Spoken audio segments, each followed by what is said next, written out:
ask, okay, well, what did your club do for performance, which is also injury reduction training? They're like, well, we did injury prevention with our club. We did balance drills and mini band walks within warm up. And I'm like, that's not injury prevention, because first and foremost, you can't 100% prevent injuries. It's only injury minimization.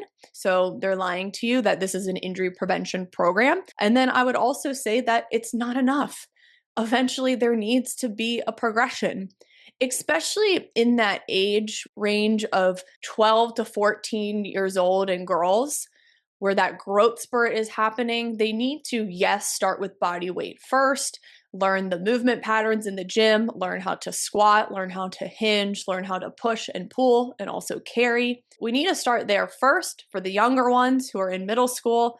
And then eventually, if it looks good and they have that high training age by the time they're 13, 14, they're moving some good weight. They're moving some decent weight. Too often, and I think what's happening with that 14 to 15-year-old age range, where a lot of girls are tearing their ACLs, is they don't have that high training age by that time. They have no previous experience in a gym setting where they're learning how to move and do these foundational body weight movement patterns, and they're not progressing at all. They don't know their deadlift numbers by the time they're in their teens. They don't know how much they can split squat. They've never been taught a single leg squat, and it's just a complete disaster.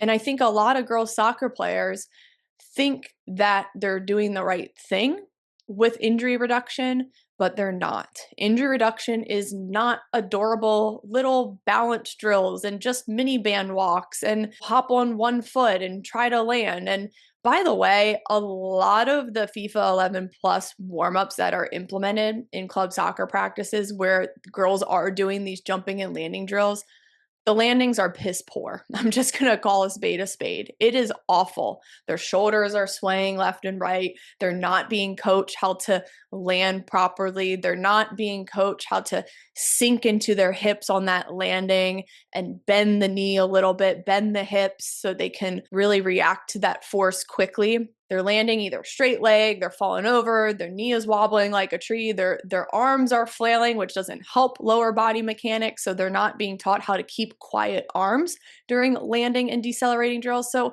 it's just stuff like this where I just feel so many people are failing girls soccer players, and as a result, girls soccer players are becoming soft and they're not resilient enough to injury. And then when we look at the performance piece of things, they're plateauing in their speed. They're not able to sustain high speeds in the second half.